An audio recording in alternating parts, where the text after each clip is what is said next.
बेटा मांगे और मां ना कहे, ऐसा कभी हो नहीं सकता है। अरे सुमित्रा का जन्म ही इसलिए हुआ है, उसके 2 पुत्र थे, लक्ष्मण और शत्रुघ्न। अरे धन्य है सुमित्रा का चरित्र, जिसने एक बेटा राम की सेवा में दे दिया और दूसरा बेटा भरत की सेवा में लगा। अपने लिए क्या किया उसने? कुछ नहीं किया। तुम दोनों भाई अपने बड़े भाइयों की सेवा के लिए पैदा हुए हो।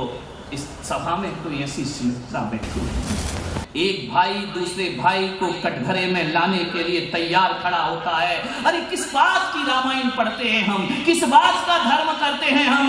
एक बात याद रखना, जब दो भाई कुर्सी के लिए लड़ते हैं तो देश में महाभारत होती है। जब 2 भाई कुर्सी के लिए लड़ते हैं, कुर्सी पाने के लिए, तो देश में महाभारत होती है। और जब 2 भाई कुर्सी छोड़ने के लिए लड़ते हैं तो देश में रामायण की रचना हो जाया करती है। अरे रामायण की जरूरत है इस देश को, महाभारत की कोई जरूरत नहीं है। रामायण आवश्यक है इस देश में, महाभारत की कोई आवश्यकता नहीं है। घर घर में महाभारत है, हर कोई रामायण पढ़ता है लेकिन जीता महाभारत है। मेरे भाई, मैं आपसे इतना ही निवेदन करता हूं, हर घर में महाभारत तो पहले से मौजूद है, और घर घर की महाभारत को मिटाना है तो हर घर में रामायण होना चाहिए, हर घर में राम का चरित्र होना। एक रामायण ही ऐसी है जो महाभारत को मिटा सकती है, ध्यान रखिए। मान्यवर, युद्ध रामायण में भी हुआ, युद्ध महाभारत में भी हुआ। महाभारत में 2 भाई सिंहासन पाने के लिए लड़ रहे थे और रामायण में 2 भाई सिंहासन छोड़ने के लिए लड़ रहे थे। ये दोनों युद्ध हुए इस देश में। मान रामायण को हृदय में उतारो, महाभारत खत्म हो जाए। हम पढ़ते तो हैं रामायण, जीते नहीं हैं। हमारी सोच में महाभारत ही भरा हुआ है, हमारी सोच में दौलत संपदा ही भरी हुई है, हमारी सोच में सिंहासन है और कुछ नहीं है। नहीं मेरे भाई, राम को वनवास हुआ, क्या होते हैं भाई?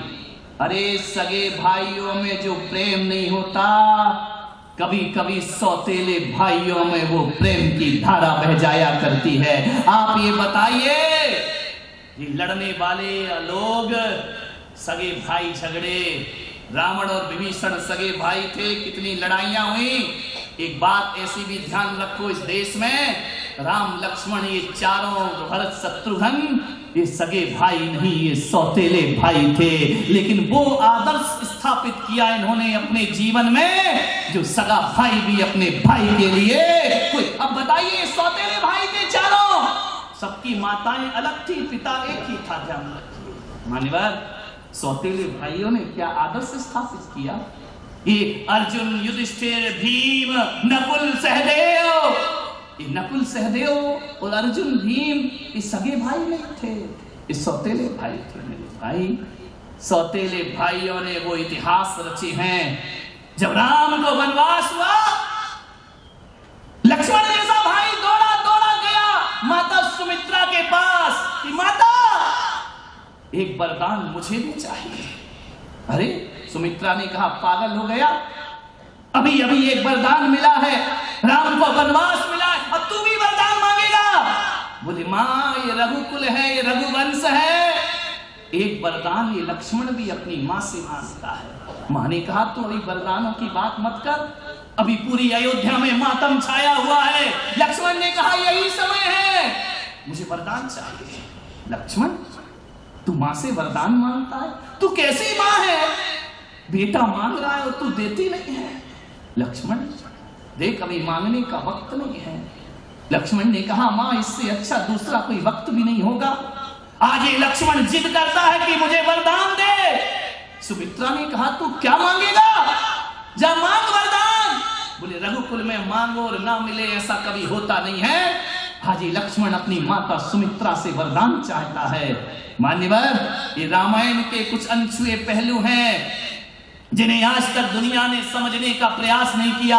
लक्ष्मण ने कहा, मुझे वरदान दे दे मां। सुमित्रा ने कहा, मांग वरदान। मां, तू देगी? दूंगी, झुठलाएगी तो नहीं?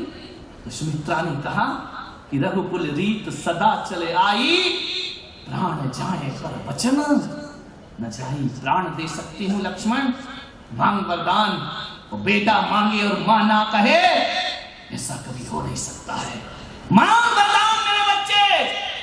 लक्ष्मण ने कहा कि मां मेरे सिर पर हाथ रख के मुझे आशीर्वाद दे। बोले किस बात का आशीर्वाद?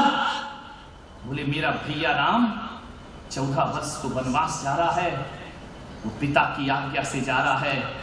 लक्ष्मण चाहता है मैं अपनी माता की आज्ञा से राम के साथ वनवास में गुजारूं, 14 वर्ष में वहां गुजारूं।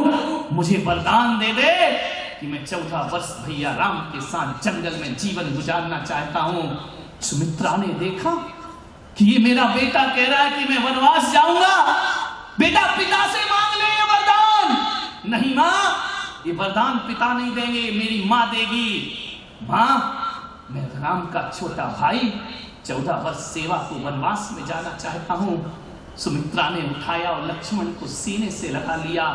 और सुमित्रा जैसी मां ने कहा मेरे बच्चे आज तूने मेरी मां का गौरव बढ़ा दिया है, शान बढ़ा दी है। आज तूने मेरे दूध की लाज रखी है। मान्यवर धन्य वो माता और धन्य वो बेटा, वरना आज तो देवरानी जिठानी से कहती है, उसके बच्चे से कहती, उससे बात करने की कोई जरूरत नहीं। कैसी वो मां नहीं होगी जिसने कहा कि जा बेटा तू बड़े भैया के साथ वनवास में रहना।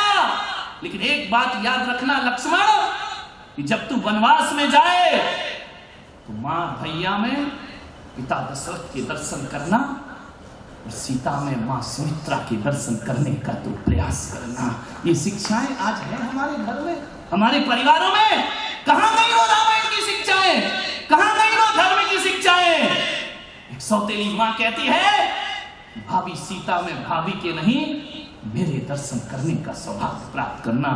और एक बात और याद रखना मेरे बच्चे, कि जब तक जंगल में वनवास में तेरे भैया की आंख ना लग जाए, नींद ना आ जाए, तब तक उनके चरण दबाते रहना, तो मेरे दूध का गौरव बढ़ जाएगा, सम्मान बढ़ जाएगा।